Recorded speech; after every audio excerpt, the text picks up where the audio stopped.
It sounded like a machine talking back to them. It wasn't a human voice. And they couldn't figure it out. The children couldn't figure it out. But the creatures were able to speak English. Not good English, as we're going to find out here in a few minutes. This is the actual picture of where the children were found. This picture was taken in 1982. I took the picture. This is Wellington area. The children were found right there. This is a road transversing the Wellington area. There's a satellite dish right there. There's a test area that the Air Force's Sandia laboratories used. This is a comparison to where Wellington is down here in Tonopah. The Air Force, the flight line area is. This is all right. And now let's test the training range. I'm on the 5. The children told us that the creatures didn't harm them, but they examined them from head to toe. They were more concerned and more of a thorough examination of Katie, the girl, than her younger brother. Here's the open road. They gave him pills. The creatures gave the children pills that melted in their mouth, but they had no taste. It seemed to make them dizzy. And the children told us they were somewhat dizzy, but they were able to still stay awake. The creatures promised the children they would be returned to their parents, but they didn't actually say parents. One of the creatures was very tall, with long arms, and very ugly. The children were very scared until the tall creature placed a ribbon. This is what the children described. A ribbon on each of their heads, each of the children's heads, and it seemed to calm them down immediately. The tall creature showed the children a map. They took them into a room. There was a map on the wall. The creature was trying to explain something to the children, and we were concentrated on Katie because she was the oldest, 9 years old, and she could articulate a lot more, a lot better than her brother. And Katie told us that the creature pointed to a dot and pointed to her and pointed to the ground, and she assumed that meant that this is where we are, this is where you live. He pointed to another dot. So, as if to say, this is where we live. Now, later on, during another interrogation, or interview, I don't want to call it interrogation, it was an interview, Katie was able to draw a map, but only with those two spots on it. So I didn't really mean a whole lot to us or our scientists. The children then fell asleep and found themselves on a dirt road when they woke up. Now, there's some differences between what Keely told us, the children were interviewed separately, and what Katie told us about how they ended up on that dirt road. Keely told us that he saw a ball of light, and he stepped into the ball of light, and the ball of light came down. He was conscious when this was happening, and the ball of light opened, and he was on this dirt road. Keely told us something entirely different. Keely told us that she saw out a window a desert. Obviously, she had no, she was acclimated to the area, so she had no reference points or anything where this was. And then she saw a bright light, but then she saw herself standing on the road. So, two distinct different stories about how they got on the dirt road, and we just have to take their word for it. Maybe there was two different ways of these creatures sending them down there. Another interesting thing, when the creatures were talking to them, asking them questions, the children kept saying, "I want my mommy and daddy." According to Katie, the creatures didn't know where mommy and daddy was. They kept asking, "What is mommy and daddy?" They didn't know what it was. And so Katie explained the people that we were with, they're our mommies and daddies.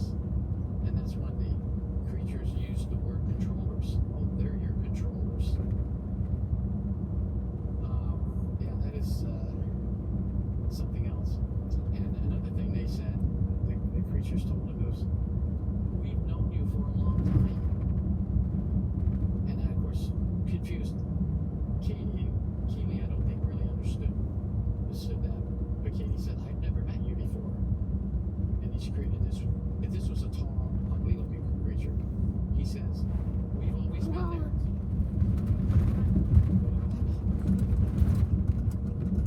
It's something that we couldn't understand, and I don't think the children could understand. Anyway, eventually the children were reunited with their parents.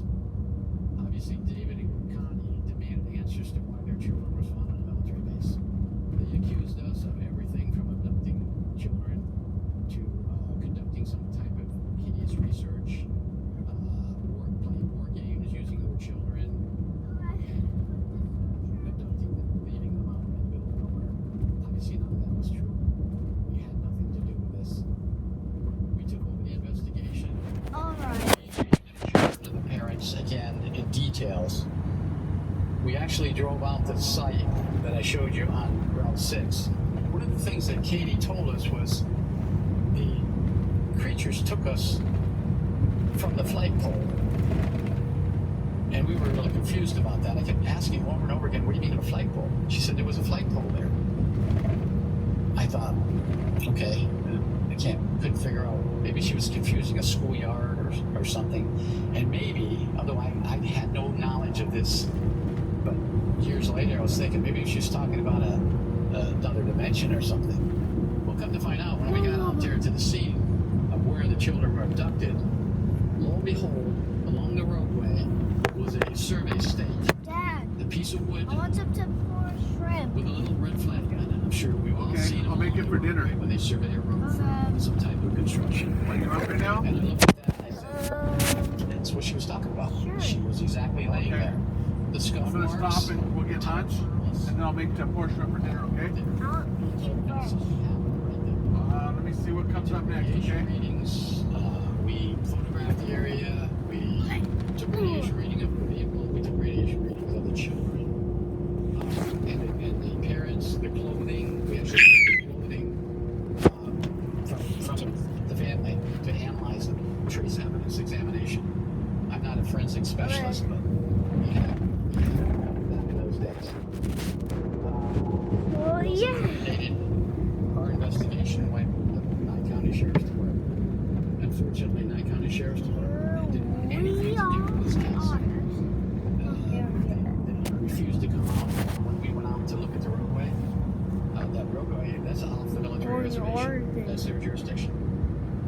They refused to go out there. We're They didn't going cooperate with us to in this Oregon. investigation. One of the things we did, which is, whenever a parent out there is going to probably criticize me for saying this, but things the Air Force did, I didn't. I wasn't involved in this. But they took blood samples from the children when they were being examined at the Air Force dispensary. Now, at that time, the parents weren't there. So the Air Force, the doctor that made that decision, interviewed later said, I think it was for the welfare of the children that we took blood samples. No, we didn't harm the children, we just took blood samples from them. When the blood samples were analyzed later, there was something in their blood that was on the medical microbiologists that examined the blood. Never saw anything like that in the blood. Didn't seem to hurt the children, didn't harm them in any ways. We followed them for some time. The children never showed any effects. Probably the pill that was taken that they put in their mouth and held it. That was probably it that we figured out. When we took over the investigation, these are everything that we did. The first thing I did was I contacted Tonopah Flight Control Center. That's the air traffic control center for that area. I advised them, they advised me that there was an aircraft detected. Wow. An aircraft between 0600, which is 6 a.m. and 43 minutes later. This is exactly the same time this incident happened, according to David and Connie, on Route 6. The Flight Control Center also told me that the aircraft did not have a transponder or a squawk system. Every military aircraft in the area would have some sort of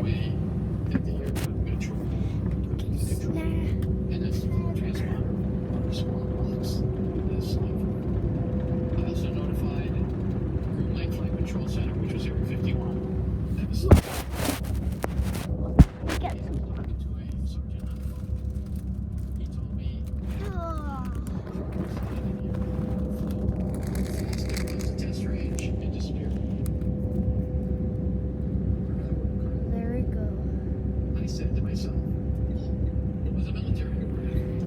Every aircraft flying around had a call sign. We're going to learn later that F-117s are call sign bandits. The chase plane is a Alright. Chariot. They've used all sorts of different designations for call signs of airplanes. So at that point, I thought it's one of ours. I was confused. I told my partner, I said, what the heck's going on here? They know. It's